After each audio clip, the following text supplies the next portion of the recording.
Hello friends, Anjay कब तक जिन्होंने से अपनी पहचान छुपा पाएगा? चलिए देखते हैं BL क्रेजी लवर पार्ट 7।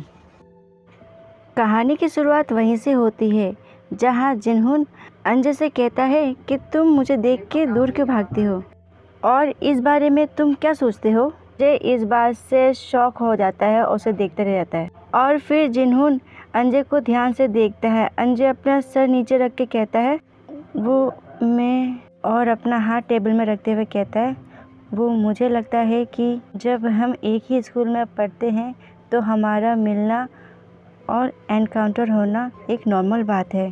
और उसकी ये सब बातें सुन के जिन्होंने कहता है ओह हाँ, मैं भी कैसा बेवकूफ़ी भरा सवाल करता हूँ। वैसे तुम जल्दी से किसी से घुलते मिलते नहीं हो, इस वजह से तुम काफ़ी अलग दिखते हो। और क्या तुम्हें पता है, हमेशा अलग दिखना इतनी अच्छा भी नहीं है। फिर अंजय जिन्होंने को बस देखता ही रह जाता है। जिन्होंने फिर कहता है क्योंकि किसी को भी ये पता नहीं चलता कि जो अलग खड़ा है वे एक ब्यूटीफुल बटरफ्लाई है या गंदी मक्खी जो कि बाहर खड़ी है। और अंजय के एकदम करीब जाके उसके कानों में धीरे से कहता है इसके बारे में तुम क्या कहते हो। और जिन्होंने के ऐसा करने से अंजय थोड़ा डर जाता है और फिर जिन्होंने वापस से पीछे चला जाता है और अंजय ब्लश करते हुए जैसा था वैसे के वैसे रह जाता है। फिर वह कहता है अगर मैं तुम्हें इतना ही बॉदर कर रहा हूँ बस तुम मुझे फिर इग्नोर कर दो। और फिर जिन्होंने कहता है हाँ, मेरी बातें तुम्हें इतनी चुभी और तुम ऐसा रिएक्ट कर रहे हो जैसे कि मानो तुम एक मक्खी हो कि मैंने तुम्हें ये बताया ही नहीं कि तुम कौन सी फ्लाई हो। इन्होंने की ये सब बातें सुन के अंजय अपना फेस ऊपर करके उसे ध्यान से देखता है और फिर जिन्होंने अपने फेस पे हाथ रख के ध्यान से सोचते हुए उसे कहता है इससे कोई फ़र्क नहीं पड़ता कि आखिर इसके बारे में मैं कितना सोचता हूँ, पर मुझे ऐसा लगता है कि मैंने तुम्हें पहले भी कहीं देखा है, पर मेरी याददाश्त मुझे कुछ याद नहीं आ रहा। वैसे तुम्हारा फेस इतना कॉमन भी नहीं है, पर फिर भी मुझे ऐसा लगता है जैसे कि मैं तुम्हारे फेस से काफ़ी फेमिलियर हूँ। और जिन्होंने अंजय को बड़े ही ध्यान से घूरते हुए देखता रहता है और फिर अंजय थोड़ा सा घबराते हुए कहता है इससे कोई फ़र्क पड़ता है। और फिर जिन्होंने अंजय के हाथ में पकड़े हुए बैग को बड़े ही ध्यान से देखता है जिसमें अंजय कुछ काम कर रहा होता है और अचानक ही जिन्होंने अपना हाथ मूव करके अंजय से वे छीन लेता है और कहता है मैंने अभी तक तुम्हें रोकने के लिए कोई प्लान नहीं बनाया है और वैसे भी तुम जो भी हो ये निर्णय तुमने लिया है, मैंने नहीं। ये बात जिन्होंने शायद इसलिए कह रहा है क्योंकि अंजय अभी तक उसे बता नहीं रहा कि आखिर वो कौन है और जिन्होंने को शायद कुछ शक है। और फिर जिन्होंने बैग का जिप लगाते हुए कहता है और भविष्य में अगर कोई तुम्हारे पास आए और तुमसे झगड़ा करे तो स्ट्रॉन्ग बनना और उसको जवाब देना, ना कि बेवकूफ़ों की तरह वहीं खड़े रह के उन लोगों के बकवास को सहते रहना। और ये बात जिन्होंने इसलिए कह रहा है क्योंकि चोई तेंगुन उनके साथ ऐसा हो चुका है अंजय के साथ। इन दैट सेंस अगर ऐसा हुआ तो मैं हूँ वहाँ पे इन्वॉल्व होने के लिए। तुम समझ रहे हो ना? चलो अब मैं चलता हूँ। और अंजय कुछ नहीं कह पाता, वो बस उसको देखता रह जाता है। और फिर हमें संग अंजय और चकी दिखते हैं जो कि जा रहे होते। और फिर संग अंजय से कहता है अंजय तुम किम जिन्होंने से क्या बातें कर रहे थे। और अंजय बात को टालते हुए कहता है ज़्यादा कुछ नहीं, बस उसने मुझसे कहा कि अच्छे से पढ़ाई करना।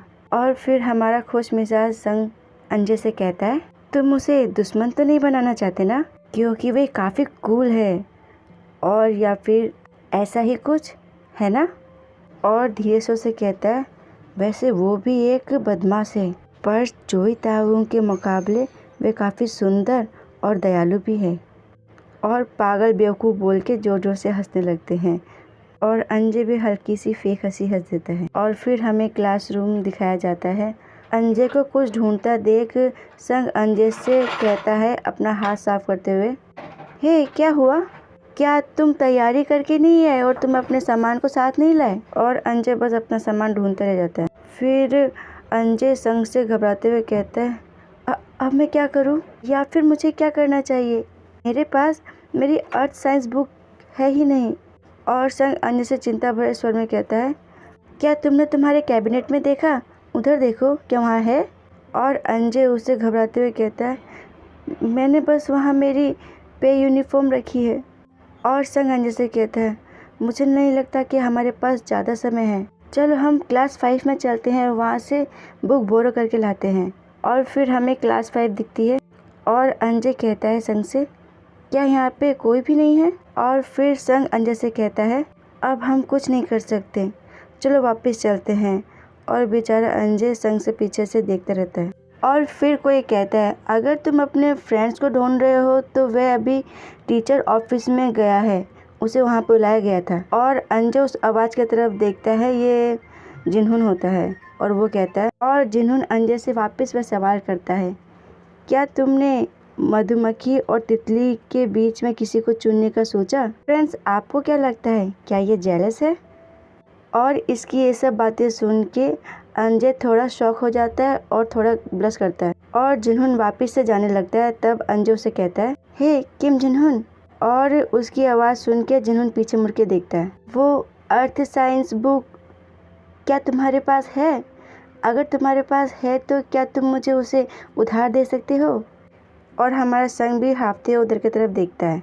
और अंजय अपने मन में ही बात करते हुए कहता है, चूँकि मैं तितली की तरह मधुरता के साथ अपने बात को नहीं कह सकता, तो मैंने सोचा तो मुझे मक्खी बनने का दिखावा करना चाहिए। इसी वजह से बस मैं अब बहाने ही ढूंढता रहता हूँ जिन्हों से दूर रहने के लिए, क्योंकि ये सही भी है।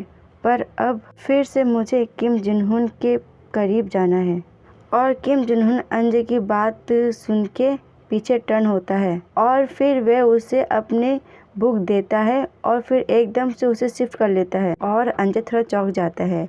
फिर जिन्होन कहता है, अगर मैं तुम्हें ये दूँ तो तुम फिर क्या करोगे?